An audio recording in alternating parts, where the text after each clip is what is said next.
There's been a reasonable amount of Formula One news this week, so after the excitement of Silverstone, I wanted to cover it all in one video, starting with Sergio Perez's contract. It's pretty well known that Sergio Perez has struggled for quite some time now.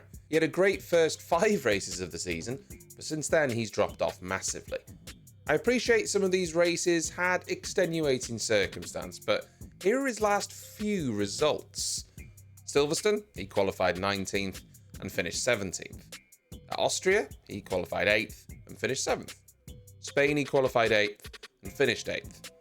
Canada, he qualified 16th, but we know he didn't finish the race after crashing out late on. In Monaco, he qualified 16th and then got taken out on the first lap. We could carry on, but there isn't really much point, is there? The issue here is not that he's not winning races. Red Bull expect Max Verstappen to do that. It's that he's so far off securing points that it makes Red Bull vulnerable in the constructors. With McLaren and Mercedes now being so strong and consistently getting points, and Ferrari, might be close by now, with both drivers, by the way, both Mercedes drivers, both McLaren drivers, Red Bull need a second driver up there, maximising the points behind Max so that they can actually secure that Constructors' Championship this year. And right now, they don't really have that. Just for reference, after 5 races, Perez was only 23 points off Max at the beginning of the season. 79 points to Max's 102. He'd also had 3 second places. After his performances last year, this is just what Red Bull wanted, and I imagine they thought he'd turned a corner. But then, after Imola, it kind of went downhill and he hasn't really recovered. The performance of Perez has been called into question quite a lot more recently, and it turns out that when Red Bull gave him a contract earlier this year, there was a performance clause attached to that. We don't really know exactly what that performance clause is, although it's been rumoured that he needs to be within 100 points of Verstappen by Spa, but he's already well beyond that with 2 races to go between now and then. Max is on 255 points currently in the championship, whereas Perez is on 118. That is over 100 points. So if that clause is to be believed, he's already in a spot of bother, and Max would have to have 2 quite terrible races for him to be within that buffer. I've no idea if that's actually the real clause. For his sake, I really hope it isn't. But what is the solution? I mean, who do you put in that seat instead of him? It's quite clear they're not going to put Tsunoda in the seat. Ricciardo, Lawson, both come with risks, I think. While I love Daniel Ricciardo, he struggled to adapt to cars over the years, and I feel like his more recent performances in RB have been better. But again, he struggled earlier in the season. He has done a test in the Red Bull, though, which obviously impressed, which is why he got back into the Red Bull fold. I don't think he's been consistent enough, though. Lawson, well, he's a bit of an unknown. He's had a couple of races now. He's impressed. Would he be okay stepping up into that Red Bull seat? We know how much pressure is around those guys. We saw that with talented drivers like Albon, Gasly, etc. And quite frankly, I don't think Max Verstappen will care who's in that seat. I think he will be expecting and would likely beat anyone that is put alongside him, realistically. There have been some other moves, though, already. Aston Martin have confirmed Enrico Cardile as Chief Technical Officer from next season after he left Ferrari. He was the head of the chassis department, but it seems as though Frederick Vasseur let him go. He didn't try particularly hard to change his mind, and he will now oversee that department until a replacement is found. There are lots of people coming and going at Ferrari as Frederick Vasseur gets everything exactly how he wants it, but he seems to be confident with how it's going. It's also rumoured that Esteban Ocon has signed with Hadz for 2025. We already know he's leaving Alpine, as that's already been confirmed, but there hasn't been any confirmation just yet where he's headed. We know Ollie Behrman will be at Hadz next year after signing a contract, and we know Hülkenberg is leaving to join the incoming Audi project. Then maybe Ocon will end up in that second seat. It would leave Kevin Magnussen without a seat, but honestly, judging from his demeanour, I think he will leave Formula One at the end of this year anyway. If you want a different type of drama, the first teaser for the Formula One movie was released this past weekend with Brad Pitt.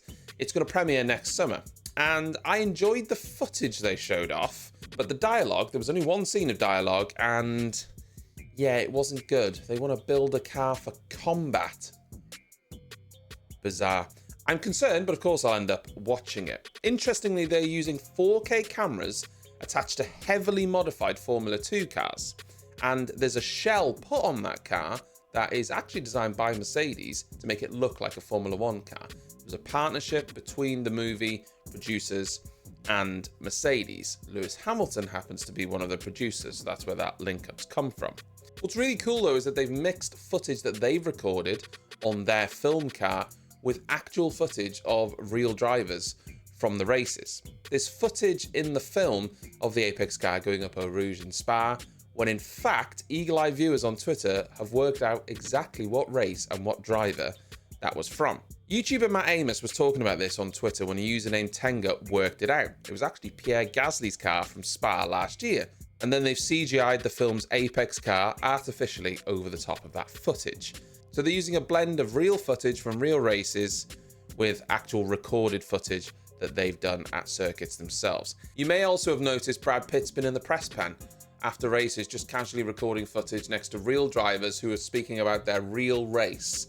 They're trying to make it authentic, but, last weekend, Lando felt the win, just taken away from him, and there's just Brad Pitt recording some cringy movie lines behind him. It's a little bit awkward, but that's what it is. Interestingly, you might not know this, but Formula One cameras, by the way, the onboard cameras, are only 720p. And they're actually upscaled to 1080 and beyond for the broadcast. But for some reason, they're only 1080p.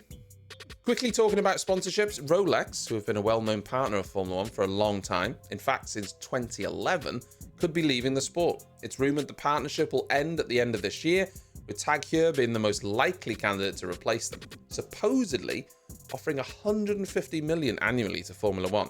The current Rolex deal is said to be around $50 million. And let's be honest, we know Formula One likes money. Okay, finally, last but not least, there are rumblings that Toyota are looking to sort of join the grid again. They're in talks with Hadz to form a technical partnership, which would see them involved in the development of the chassis, but supposedly nothing to do with engines right now. Of course, Toyota had a rough time in Formula One. Those who are my age might remember Toyota, and you'll remember, the rough spells that they went through. They've seen huge success in other formulas though, such as WEC. So let's see how that all pans out. There's nothing confirmed right now, just rumours. Anyway, that's it for me. That's your news roundup. Next week, I'm away for a few days, so there won't be much in the build-up for the Hungarian Grand Prix. There will be a preview, as always, which will probably come out on Tuesday. But I'm expecting some big upgrades from the cars, but I won't be back home until Friday evening, so I won't be able to cover most of that, but I will be here for the weekend sessions, as always. Thank you for watching, like and subscribe. I'll see you next time.